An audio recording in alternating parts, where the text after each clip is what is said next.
Okay, yeah, we're live now. Okay, thank you and welcome for joining us. This is the Global Brain Project Hangout. My name is Peter Liu, and David Russell is the founder of the Global Brain Project. He is here with us. And I'd like to say I think this is the fifth one now. I'm not quite sure. No, Uh, me neither. but this is a hangout that is connected to the Global Brain Project meditation, which is weekly every Saturday from at 6 a.m. U.S. Eastern Standard Time, 11 a.m. UK time, and then also 12:30 p.m. U.S. Eastern Standard Time and 5:30 UK time. That's every Saturday.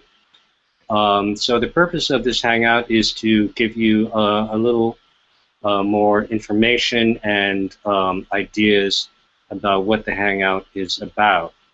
And we go into various topics around that. Um, Last week, we were talking about free will and karma. And David, are you there with us today? Yes, yes. Hello, everybody. I'm here. Yes, in fact, I wanted to actually answer a question we got last week, which is actually about karma. It's always good getting questions because they make me go into the places that I clearly have not been in terms of exploring the subject, and that is very important. Last week, let me just find the page. Laurie Fuller asked, "How do you explain or reconcile karma to someone who does not, who does their best to live projecting positive energy, yet experiences negativity from the outside?" That's a very easy question to answer, and the simple answer is karma has no time. Karma exists outside of time. The karma you are experiencing now has nothing to do with your actions now, or in fact, very little to do. I'll be clarifying that point a little later. But the karma you're actually experiencing now, you generated that karma probably decades or even hundreds of years ago. It just has nothing to do with what you're doing now. It is a random event. The theory is, and it is only a theory, I cannot validate this in any way, every action we do creates a vibration.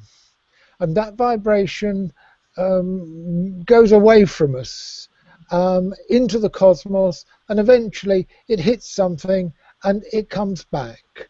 And now the amount of time it takes to find something to hit and come back, that can be very variable. It can be a very short time. It can be a very, very, very long time.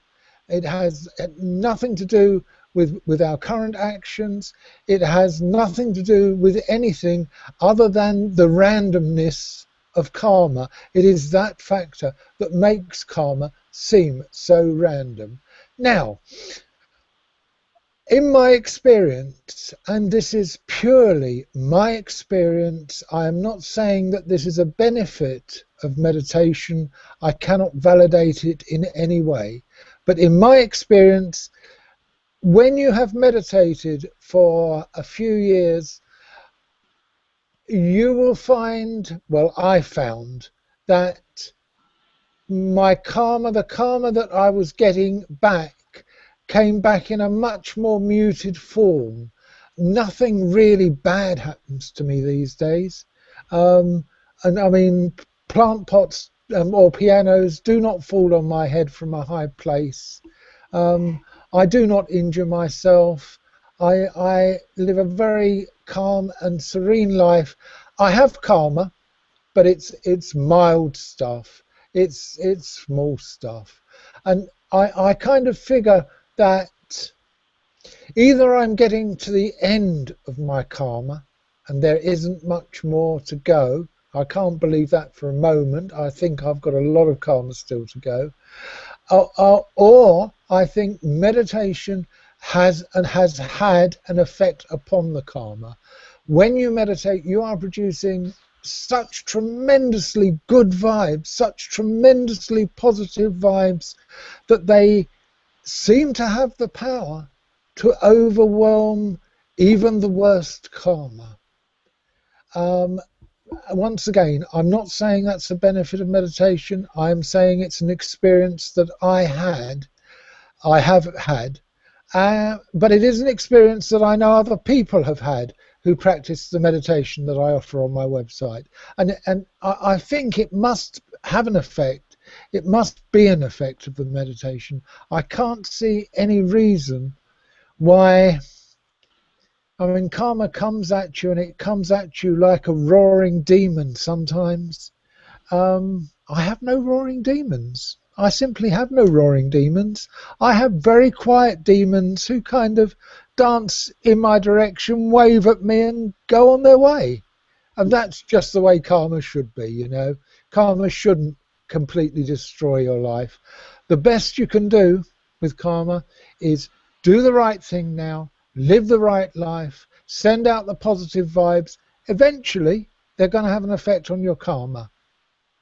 I feel sure they're going to have an effect on your karma. Let me clarify that. But once again, I can't guarantee it. Karma is such an ineffable and very hard to understand thing. I mean, I've been practicing this meditation for 47 years, and it is karma yoga, although all meditations are karma yoga to a certain extent. And I feel that after this period of time, I should have got to know what karma is a bit. But quite frankly, no, I don't. I don't know what karma is. I just know it's there. I believe it's stored in the nervous system. It seems to me completely random, and that's the beginning and the end of it. I don't know what it is, why it is. Well, I do know why it is. It's so that we can evolve. The karma is here to teach us things, and it's through the karma that we learn, through the karma that we grow, through the karma that we become better people. The karma is very important in the whole ethos that surrounds evolution. Okay, well, anything else I should say about karma, Peter? Anything I haven't mentioned that you think I should mention? Yeah, no, that's actually extremely interesting what you just said. I have never brought that into my awareness. First you said that it's not necessarily from within our lifetime, and that there is a sort of rebound effect that we don't know when the effects of our actions will be felt, and that gives us a certain kind of connection to our, if you will, our future self, or our future selves, and then you also talked about within your lifetime, that the effects of karma are lessened. In other words, you're able to deal with what comes to you in a much more welcoming, accepting, and joyful way. Well, the fact that you can deal with it better is just another aspect of meditation. What actually happens here is you deal with whatever karma comes your way in a more focused and sensitive way, but what comes your way is not as potent as it could be. And that is the crucial thing. But meditation, I mean, with meditation, you are producing such tremendously good vibes. I mean, every time anyone meditates, they are in evolutionary mode. The cosmos loves that. The cosmos responds to that. And your karma is part of the cosmos. You are part of the cosmos. There must be an interaction that takes place between what one is doing, thinking, feeling, and being at any given point in time, and the karma that is coming your way at the same time. There must be some kind of connection.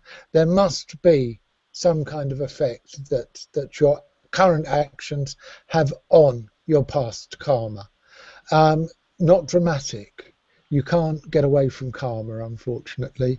It's going to follow you until the day you die. And then next time around, it's going to still be there. Like a spectre waiting to sort of chop your legs off. But you know, that's it. People view karma as such a negative thing, and that is because most of the karma that we experience is very negative. We've lived through times that have been traumatic in the extreme. We've lived through times when we have had to struggle to survive, when we have had to do awful things to maintain ourselves and our families, and it is that karma that we are experiencing now. Next incarnation, you'll have much better karma, trust me, because you've been meditating this time. Mm-hmm. However, that doesn't help this time. You just have to live with the karma, but try not to be fazed by it. The one really good thing about karma is that it moves all the time.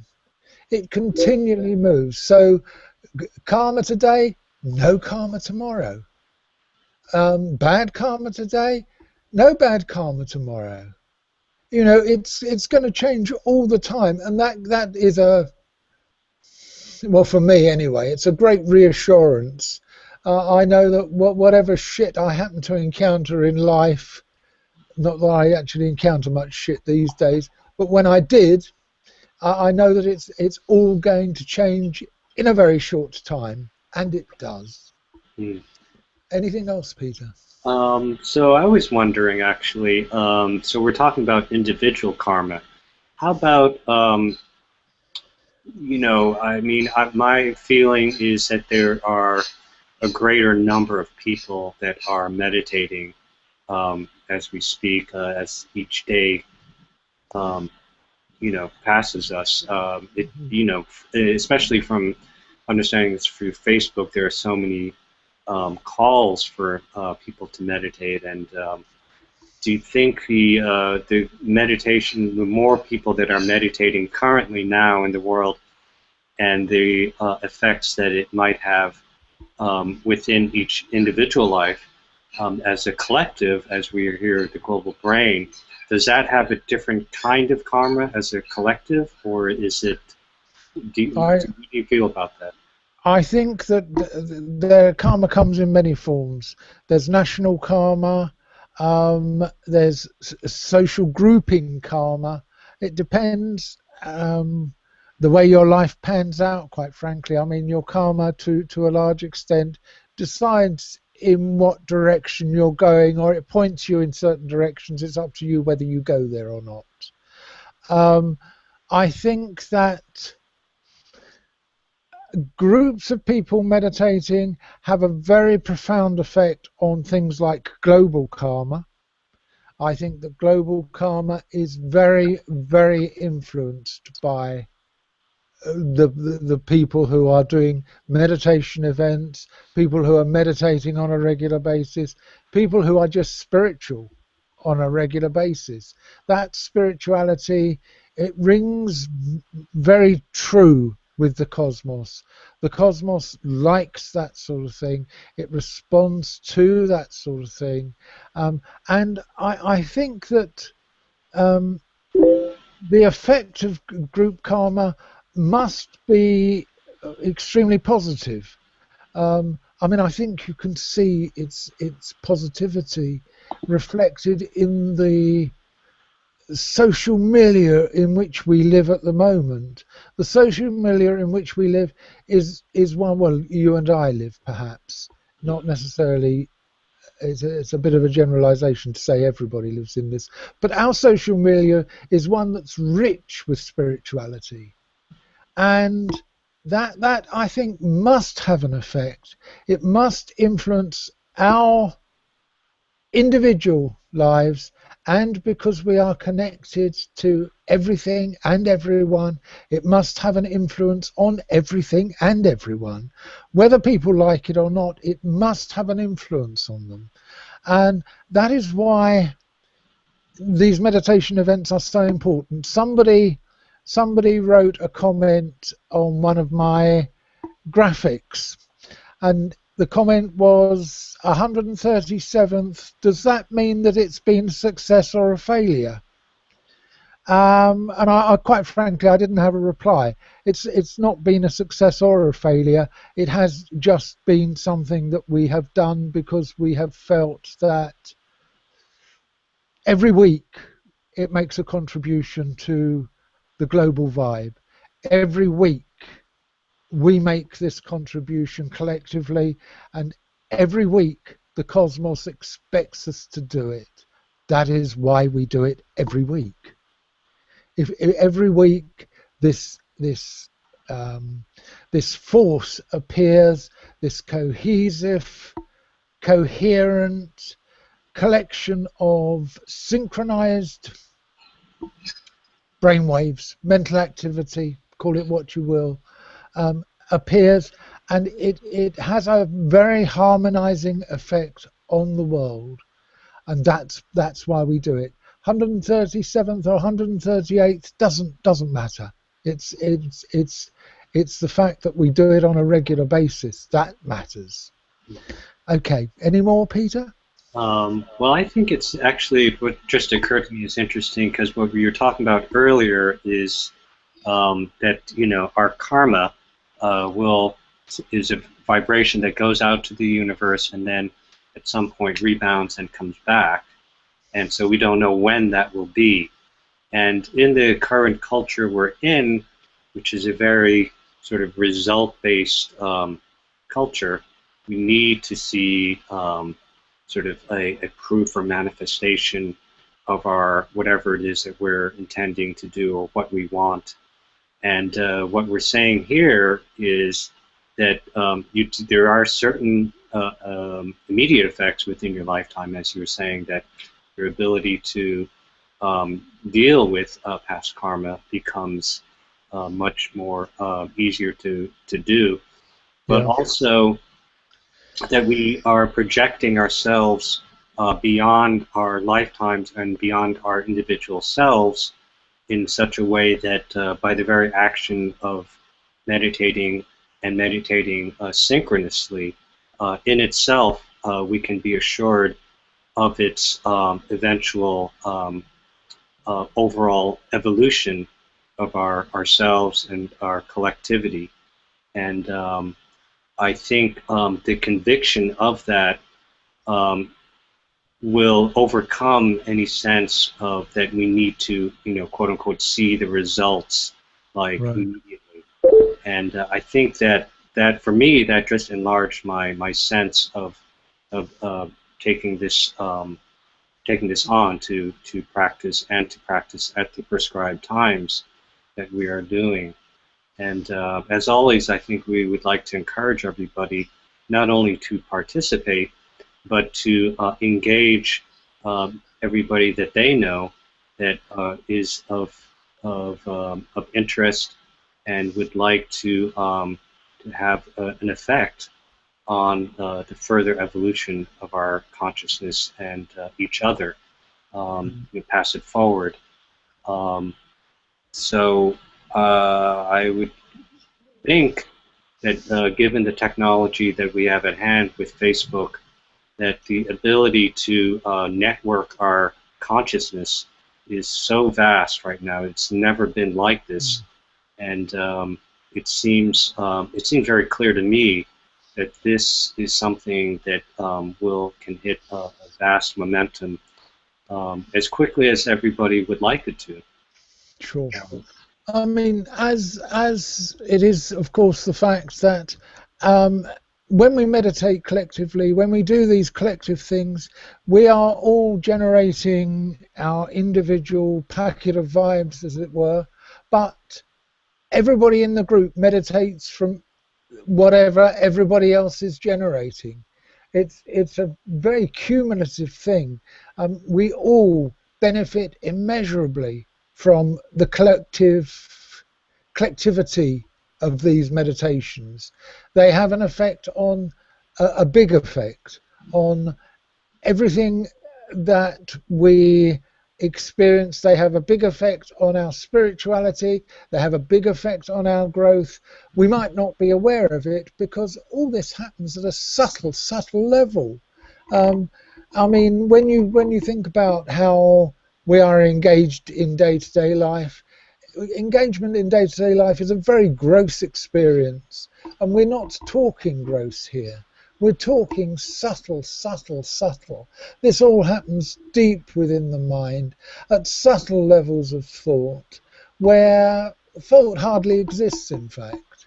And that is very significant. But the benefits for each of us as individuals from everybody else's efforts are immeasurable. There is also a great deal, if you are wanting to do something about your karma, one of the best things you can do is invite all your friends. The cosmos loves you to invite your friends.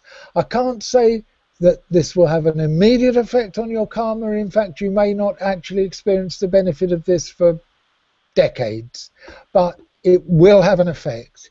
It should have an immediate effect. It should start to mute the karma you are experiencing. I hope Laurie Fuller is listening to this, because it is very important. It should mute the karma you are experiencing, and that is a great benefit. Okay, any more, Peter? Anything else? Well, actually, I do believe Laurie is listening, because she replied on our Hangout page. That, here she says, hope you don't mind, Laurie, my reading. She says, thank you, David and Peter, for delving into the issue of karma in response to my question. Very interesting, and your philosophy deeply resonates. I could feel my energy change. I'm wearing a smile from within. Peace and love. So thank you, Laurie, and thank you for your question.